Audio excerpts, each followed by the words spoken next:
Neptune is stationing retrograde today, July 2nd until December 7th, and spans from 29 to 27 degrees of Pisces. So over the next 5 months, Neptune will be revisiting those degrees that it transited since March so that we can reflect and realign based on what's come up for us since then. This retrograde is signaling something enormous, though, when it comes to balancing our divine masculine and feminine energies in divine union. So stay with me because I'm going to get into that in a minute. But when Neptune goes retrograde, we drop the rose-colored glasses and see things as they really are. And this helps us to take an honest look at where we hold illusions in our lives, but if we're willing to do the self-reflection, then we're able to go within and access our divine connection so that we can get in touch with what we're capable of regarding our purpose, relationships, and spirituality. And this retrograde is going to take on the resonance of a grand trine that's formed today between Saturn, Pallas, and Venus.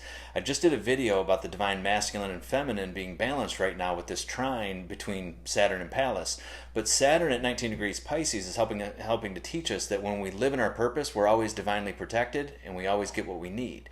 It's the lack of alignment here that causes lack in other areas of our lives. Pallas has moved into 19 degrees of Scorpio, which is called a woman drawing two dark curtains aside. And it's an extremely powerful degree and one that I see get activated during spiritual awakenings. Carl Jung's a great example of this, and it relates to what he calls the spirit of the depths. It's also what Rudhyar refers to as the woman within, which is really about integrating our divine feminine. And that's exactly what Jung did back in 1913. Shadow work was actually born from him integrating his divine feminine. Well, now the doorway has been open for all of us, but especially men, to follow suit in large scale. And both of these degrees are trine Venus at 18 degrees of Cancer, which talks about bringing unity and integrity to the sanctification of relationships. So we all know that the divine masculine and feminine within each of us needs to be balanced, but we need to move this from knowledge to anchoring it in reality. And this is the third major indication now that I've seen that this has officially begun, with the third being a short while ago when the North Node hit 13 degrees of Aries, and that was about the sacredness of relationship.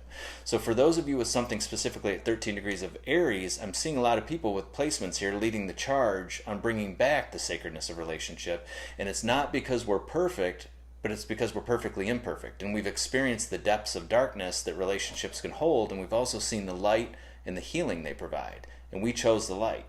And I've been saying this for years now, but when Pluto transits the first 5 degrees of Aquarius, we're going to see a massive awakening of the divine feminine in everyone, but especially in men. It's important to understand how this has pushed women into their masculine so that their integration of the divine feminine is also going to be a major part of finding the collective balance here. But I want to be clear on this. We're going to be doing this together, and we're going to be helping each other heal in union. And to add to this, on December 7th, which is the day this retrograde ends, Pluto and Venus will both be at 0 degrees of Aquarius, kicking off this journey. And what that means for many of us is that our divine counterparts are on the way, and this is the last leg of the internal work to do before the journey of healing and union takes full swing. So there's no better medium for spiritual growth and healing than that of a relationship where two people come together to truly witness each other. And there's one more point I want to make here related to the Dr. Emoto studies and how easily the molecular structure of water can be changed just from our emotions, thoughts, and words. And then remember that our bodies are made up of an average of 60% water, so keep this in mind as we're trying to usher in this unity and balance. There's going to be a major resurgence of discussions around the masculine and feminine, and the important thing here is that we hold each other high in our thoughts, words, and hearts. It does not mean, though, that that's at the cost of boundaries. One of my favorite things about the divine feminine is that it doesn't put up with bad behavior, and neither should we. It's creative and wise enough to maneuver us out of situations that aren't for our highest and best purpose. So what's important is that we ask ourselves a few questions going into this retrograde. One, where am I out of alignment in my masculine and feminine energy, and what actionable steps can I take to begin bringing those into balance?